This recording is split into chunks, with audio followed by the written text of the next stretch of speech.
No one has any right to intervene into the internal affairs of every country, allowing majority or the population to participate in the politics of every country.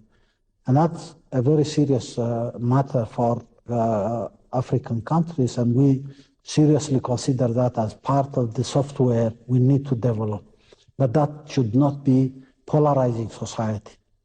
I mean, you cannot polarize society on religious grounds. You cannot polarize society on tribal and clan grounds. We have so many examples in Africa.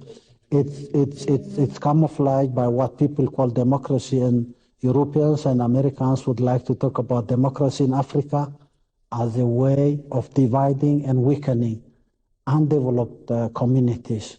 I mean, the socio-economic transformation is very important.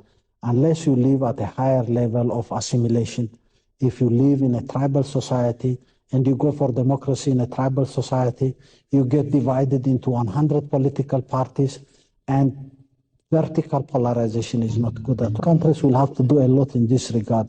They will have to go so many steps ahead, create a situation where they build nations, they get rid of all these divisive forces in society, come to an awareness where people will be educated to have the responsibility to assume in a country, and the political institutions you develop in a country are also very important in terms of development and investment, a challenge and an opportunity.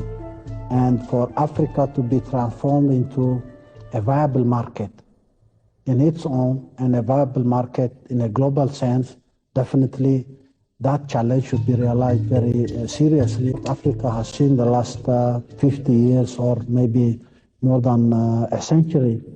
It's been exploitation and exploitation of resources by highly developed countries, industrialized countries, without due respect to the populations in these countries, without sharing